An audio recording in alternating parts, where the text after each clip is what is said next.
Dia keenakan dipijit. Jadi ketika saya tuh ngelihat kok sapi ini pada kurus-kurus ya. Jadi ketika sapi yang baru sampai itu kita juga ada penanganan khusus. Ada juga kalau kita lihat kondisi sekarang sifatnya sistem kolektif. Iya, tidak ada masalah. Yang jadi masalah itu banyak duit nggak mau berkorban, itu iya. masalah.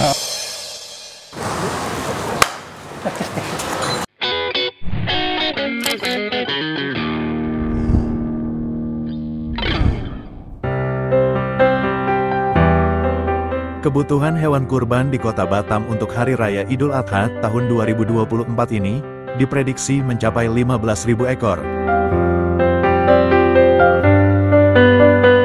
Terdiri dari 4.000 ekor sapi dan 11.000 ekor kambing. Sementara, Dinas Ketahanan Pangan, Pertanian, dan Kesehatan Hewan Provinsi Kepulauan Riau memperkirakan kebutuhan hewan kurban pada Idul Adha tahun ini di wilayah Kepri bakal meningkat 10% dibandingkan tahun sebelumnya. Nah, bagaimana kecukupan stok hewan kurban tersebut, terutama di Batam yang merupakan kota utama di Provinsi Kepulauan Riau?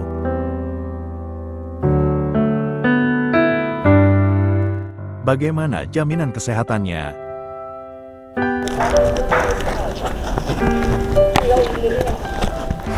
501.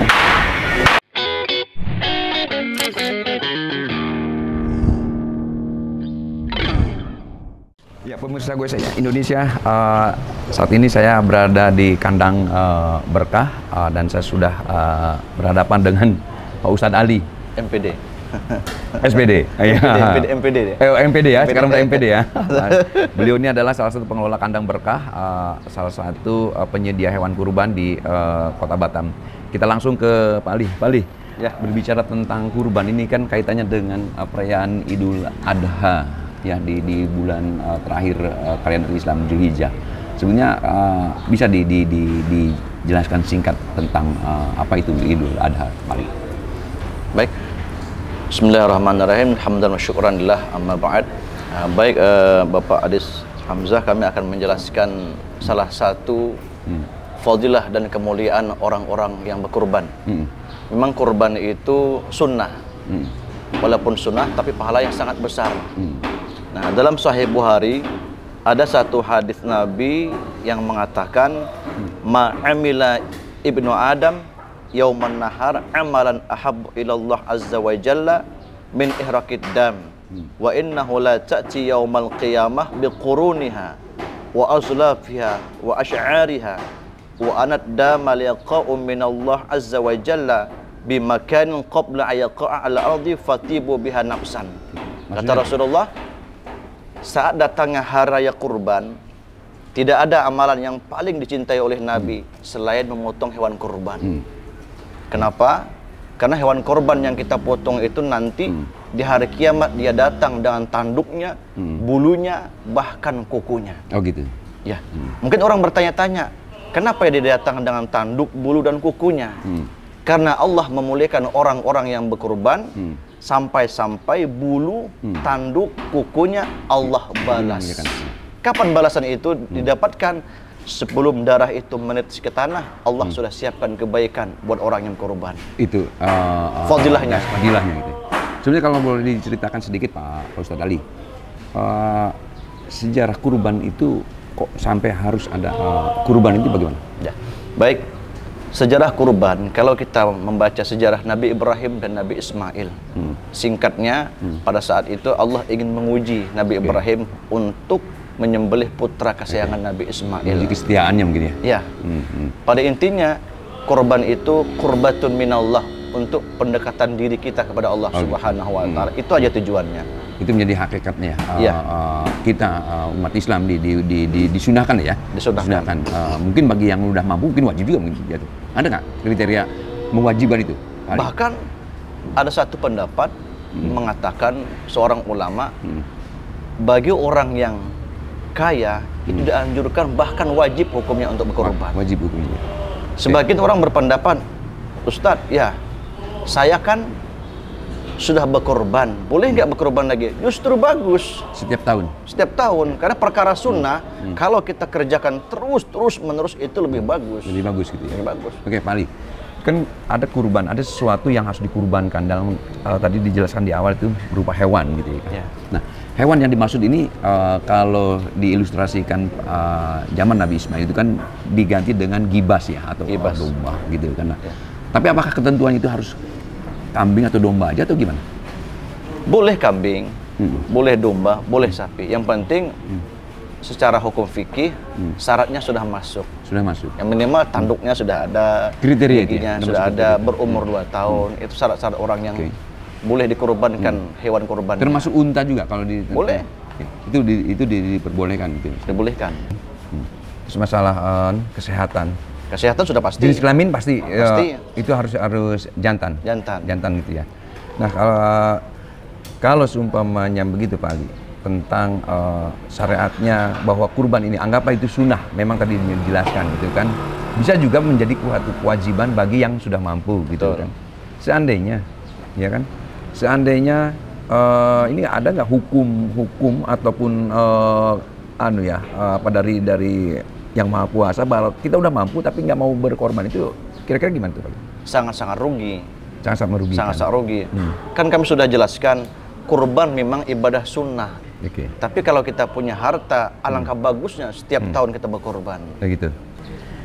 Kalau kita melihat kondisi sekarang nih Pak, ya contohnya mungkin seseorang mau berkorban, itu satu orang itu berarti 1 ekor ya, 1 ekor kambing ataupun 1 ekor sapi ataupun apa jenis hewan yang memang disyaratkan tadi, boleh unta atau yang lain. Ada juga kalau kita lihat kondisi sekarang itu, ada juga yang sifatnya sistem kolektif Pak Ali. Arisan ya? Arisan. Semacam arisan gitu. Itu kira-kira Pak, pandangan menurut ajaran kita itu gimana? Nah, dalam hukum Islam, Itu sah. Ini berbicara sah atau tapi sah, sah, mungkin. boleh, tidak masalah. Ya. Boleh, seandainya dia mampu, boleh 1 kambing 1 orang, boleh 1 sapi 1 orang. Tapi seandainya tidak mampu, 1 sapi boleh 7 orang. Dibenarkan. Nabi pun pernah berkorban 1 ekor kambing, 1 keluarga, boleh. Tidak ada 1 ekor masalah. kambing 1 keluarga, untuk 1 keluarga, itu boleh. boleh, tidak ada masalah. Tidak ada masalah. Walaupun memang lebih daripada 1 orang, Walaupun lebih dari 1 orang. diniatkan untuk 1 keluarga, boleh itu ya. Boleh. Oke. Kalaupun apalagi sapi ya, apalagi sapi. Apalagi sapi. Iya. Nah, ketentuan itu kan ini ada juga beberapa mungkin pandangan saudara-saudara kita gitu kan, yang melihat mau berkorban tapi nggak mampu sendirian, toh jatuh pada akhirnya jatuhnya sama juga kan, Sama nilainya juga, itu, ya, nilai juga, gitu, ya. nilainya satu. Nah, kalau seumpamanya kriterianya begitu Pak Ali, antara sapi ataupun kambing ataupun unta, itu kalau dari segi amalannya amalannya itu gimana tuh? Ada nggak kelasnya? Oh ini cuma kambing, oh ini Memang sapi. afdalnya Ya. kalau untuk berkorban itu kambing. Afdalnya. Karena Afdalnya. Nabi Ibrahim pun kibas. Iya. Tetapi kalau seumpama orang nak beli sapi, ya tidak ada masalah. Tidak ada masalah. Tidak ada masalah. Oke. Yang jadi masalah itu banyak duit, nggak mau berkorban, itu Oh, jadi itu. masalah.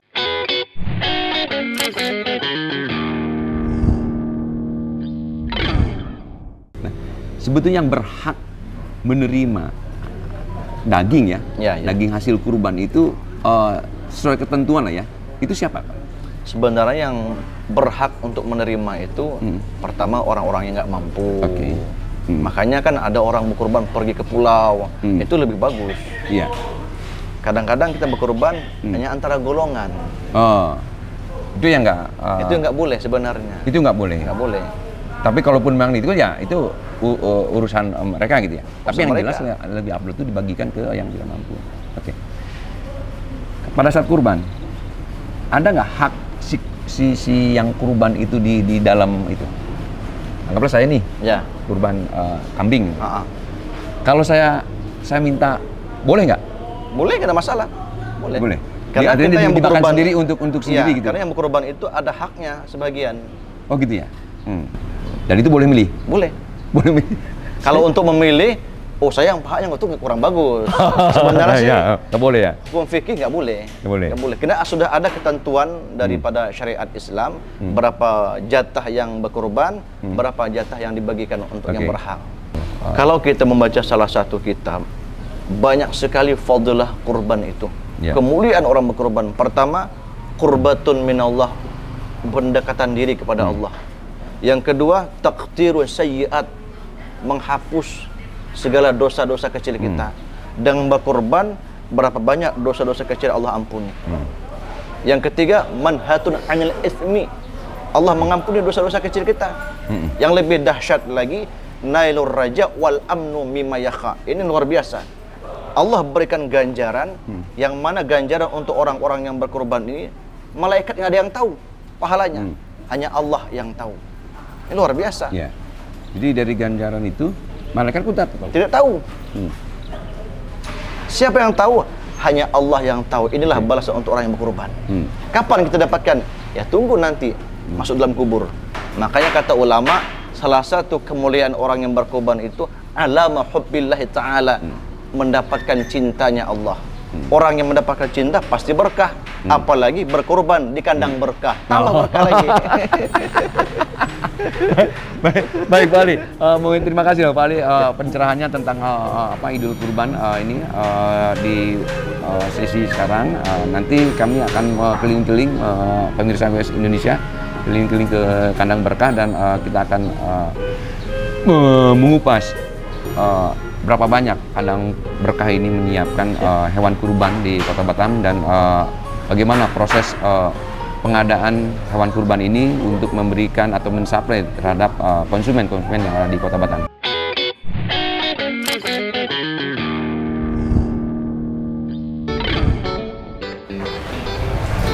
Ya pemirsa GOS Indonesia, saat ini saya berada di kandang sapi berkah.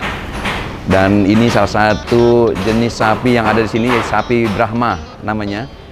Dan di sini saya akan ngobrol-ngobrol dengan pengelola kandang berkah terkait dengan penyiapan mereka dalam hal menyambut Idul Adha, tentang persiapan hewan kurban yang disiapkan oleh kandang berkah. Setelah ini.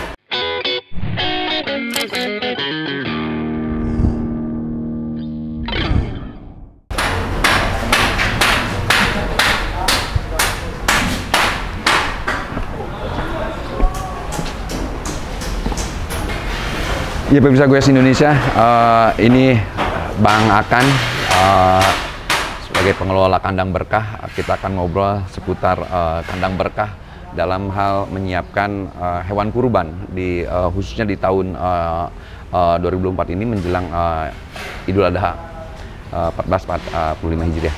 Bang Akan, kalau kandang berkah ini memang berapa lama aktivitas kandang berkah ini? Kandang berkah ini kalau lamanya ya Pak, kalau kita mulainya sih dari 2021 kita bikin kandang berkah. Dulunya itu ini namanya bukan kandang berkah, tapi jualan orang tua sih sebenarnya. Oh, jualan orang tua ada berapa tahun ya, di 2021 kita ambil, kita pakai, kita lebih kembangin lagi Pak. Makanya kita bikin namanya kandangberkah.id, jadi biar lebih milenial dia. Oh, lebih milenial ya. Iya. Kalau ini dari mulai Bang Akan dan kawan-kawan mengelola ini penyediaan hewan kurban ini, kecenderungannya tiap tahun itu gimana? Kalau kandang berkah ini sendiri, alhamdulillah Pak, kita dari 2021 itu kita mulai buka, dan 2021 juga penjualan kita waktu itu kambing itu kita nyampe 1000 ekor. Kambing. Sapi itu cuma di 179 ekor kalau nggak salah. Waktu itu Pak, di 2021. 2022 Indonesia dilanda wabah PMK, penyakit mulut dan kuku. Mulut dan kuku itu ya. Nah, tapi di 2021 itu Pak, kita niatkan untuk buka kandang pengemukan di Batam. Karena pengalaman saya, karena kita terjunnya emang di 2020, 2021 kita lebih tekuni lagi. Jadi ketika saya tuh ngelihat pas saya jual sapinya, kok sapi ini pada kurus-kurus ya. Jadi waktu itu kita masih jadi pedagang kurban Pak. Pedagang. Ya, kita masih jadi pedagang kurban. Nah, di sisa ada sapi kita waktu itu ada 17 ekor kalau nggak salah itu. Nah, setelah kita pelajari, kok ini saya nggak ngerasa tidak puas Pak menjual sapi itu. Iya. Kita ngerasa bukan karena komplain dari konsumen, bukan ya? Hanya karena kita sendiri yang merasa tidak puas. Bukan. Nah, karena ini kemarin itu ya di 2021 itu kita tuh ada ketidakpuasan menjual hewan kurban untuk orang beribadah, untuk orang ibadah, tapi ini Pak, apa namanya, saya kan konsepnya kurban ini kan semakin banyak yang diberi, nilainya kan semakin tinggi, semakin tinggi kan.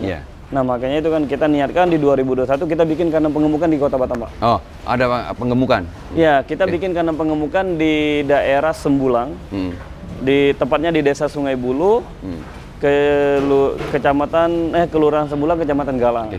Kalau jenis hewan kurban sendiri yang disiapkan oleh kandang berkah ini, kalau kambing dari mana kan?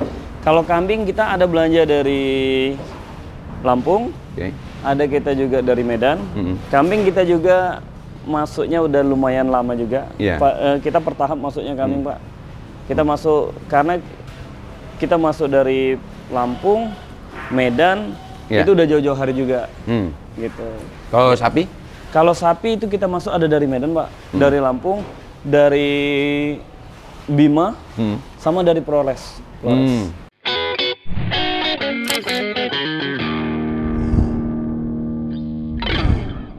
Jadi jenis-jenis sapi yang ada di kandang berkah.id sendiri, itu kita punya ada jenis sapi limusin, sapi simental, sapi PO Brahman, ada juga Bali, Kopioran, FH juga ada 1-2 ekor. Sapi-sapi lokal jenis-jenis talang gitu Pak. Yang talang? Kan, ya talang. Sapi talang ini sebenarnya Pak, baru kita masukin di Batam tuh baru beberapa tahun terakhir. Sapi apa itu sapi talang? Sapi kecil, dia sebenarnya itu kualitas daging kalau menurut kita pribadi Pak, itu kualitasnya lebih bagus daripada sapi Bali. Oh gitu? Ya, dia jenis sapi tulang kecil juga. Oh, tulangnya tulang kecil, sama kayak Bali. Kalau Bali kan emang mindsetnya masyarakat itu, oh kita belinya sapi Bali, karena posisi sapi Bali padat dan lain sebagainya lah gitu kan. Ya tapi secara ininya sapi talang juga bagus. Harga sih? Harga dia standar. Ya, harga dia lebih ekonomis. Kalau bicara tentang kebutuhan sapi, ini tentang secara umum, Kota Batam, khususnya di tahun ini, Bang Akan, itu gimana? Ada peningkatan orang mau berkurban sehingga membutuhkan ketersediaan sapi yang banyak ataupun bagaimana? Menurut kalau dari kandang berkah.id sendiri Pak, kita udah ada kenaikan dari penjualan kita di tahun kemarin itu sekitar 70% Pak. 70%. Kalau kambing? Kalau kambing kita normal kayaknya Pak, dibanding tahun kemarin sama lah kayaknya. Nah, mereka kalau jumlah hewan yang akan disiapkan oleh kandang berkah sendiri, sebenarnya targetnya berapa? Sebenarnya target kita dari awal itu kita 700 ekor Pak. 700 ekor. 700 ekor sapi. Yalah sapi-sapi. Berarti udah terpenuhi dong? Harusnya iya. Tapi kan sekarang kita karena adanya permintaan lagi, jadi kita masukin baru. Oh gitu. Ya, nah di yang masukin baru ini secara ininya, saya pribadi Pak, itu ngerasa kurang puas untuk menjual sapinya. Oh gitu. Makanya kita dari sisi apanya tuh? Dari sisi gemuknya Pak. Dari sisi gemuknya? Iya, dari sisi gemuknya. Kita agak ngerasa kurang puas. Kan sapi-sapi yang baru datang. Apa yang dilakukan oleh kawan-kawan kandang berkah nih, kalau dengan kondisi kayak gitu? Nah, kita kan punya, ini Pak, kita kan pernah belajar juga, sering ikut pelatihan-pelatihan peternakan. Jadi ketika sapi yang baru sampai itu, kita juga ada penanganan khusus, seperti ketika sapi datang ya kita mungkin kerja sama dokter hewan setempat, atau ya kita suntik sendiri. Itu kita punya tenaga ahlinya untuk menyuntik segala macam. Ada biasanya orang dari KP2 Pak, Dinas Peternakan. Kalau nggak Dinas Peternakan ya. Oh, kita kerja sama di situ ya? Iya, biasanya sih kalau emang udah malam itu saya sendiri yang nyuntik Pak. Oh, memang punya keahlian untuk nyuntik ya? Pernah belajar Pak. Oh, pernah belajar. Pernah belajar. Nah, kalau bicara tentang yang tadi melibatkan lembaga dan pemerintah semacam, memang dari di sisi regulasi atau perizinan memang ini sangat ketat ya, enggak? Terutama dalam hal hewan-hewan yang hewan sehatnya. Iya, semenjak terjadinya wabah PMK di tahun 2022 yang kemarin Pak, jadi posisinya seluruh Indonesia itu harus mempunyai regulasinya itu berbeda. Regulasinya pemasukan itu di berbeda. Batam juga regulasinya beda. Batam itu sendiri harus ada uji lab, beberapa uji lab. Terus tuh uji lab terhadap hewan itu? Iya. Sebelum dia masuk atau? Sebelum dia masuk Pak. Sebelum dia masuk dia harus ada uji lab. Setelah uji lab ada SKKH dari dinas keberangkatan di sana, kabupaten atau provinsi. Terus tuh apa darah ya yang diambil? Iya, diambil darah, diambil sampelnya, uji laboratorium. Dia kan Indonesia ini kan ada penyakit namanya antraks, Pak. Oke. Antraks, terus tuh Brusela, terus tuh Elisa PMK yang terjadi di 2022. Yang kemarin. Terus tuh kalau untuk Bali sendiri Jembrana. Oh, ada khusus dari sapi Bali sendiri ada? Sapi Bali sendiri ada tambahan lagi itu namanya Jembrana, penyakit Pak. Jembrana namanya? Iya. Terus tuh ada nanti penyakit LSD. Nah, itu diuji lab dulu semuanya. Berarti dari ratusan hewan yang ada di kandang ini memang udah terjamin? Alhamdulillah udah, Pak. Apa semacam license-nya ya? Udah. Kita punya sertifikat veterinernya, kita punya hasil uji laboratoriumnya dari pertama masuk sampai ini. Bahkan sapi-sapi, ya seperti contoh sekarang, Pak. Semua sapi yang ada di Kota Batam sendiri, saya rasa bukan cuma di kandang berkah.id ya, Pak. Insya Allah sapi-sapinya itu ada barcode vaksin, Pak. Oh, yang mana? Yang itu, Pak. Yang seperti itu ya? Ya. Warna kuning itu ya? Iya, warna kuning itu barcode vaksinnya. Jadi sapi-sapi yang, nah regulasi yang iniin pertama kali tuh, sapi yang wajib dilalu lintaskan, itu wajib sapi-sapi yang udah divaksin. Oh, yang dilakukan apa? Istilahnya dari provinsi, Pak? Dari provinsi ke provinsi gitu ya? Iya. Itu yang divaksin.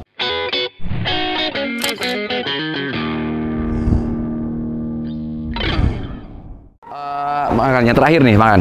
Siapa, Pak? Untuk melayani konsumen, apakah kandang berkah itu melayani konsumen khusus di Batam aja, ataukah juga ke luar, mungkin ke Pinang, ada konsumen dari Pinang, Karimun, itu ada ya? Ya, kita melayani, Pak. Kita nggak cuma Batam, kita melayani Karimun, sama Bintan, Tanjung Pinang kita layani. Kita yang ngirim juga ke sana? Iya, kita juga ada pengiriman ke sana. Biasanya setiap tahun tuh ada pengiriman ke sana. Ada pengiriman ke sana? Iya. Oke, Makan, terima kasih loh sudah ngobrol-ngobrol dengan kandang berkah. Terima kasih. Mudah-mudahan sukses selalu. Amin. Baik, pemirsa Goes Indonesia, itulah obrolan kita seputar Idul Adha, Idul Kurban, dan juga tentang penyediaan hewan kurban yang ada di Kota Batam khususnya, dan khusus dari kandang berkah. Ada beberapa hal yang perlu kita perhatikan, bahwa pada saat kita memilih hewan kurban, pastikan hewan kurban itu memang dalam kondisi yang sehat, baik fisik, jasmani dan rohani ya. Jangan sampai stres hewannya, karena apalagi untuk beribadah. Carikan hewan yang terbaik, apakah itu kambing atau sapi. Ya, sampai jumpa dengan kami dari Goes Indonesia. Saksikan terus Ngobrol Everywhere bersama Goes Indonesia.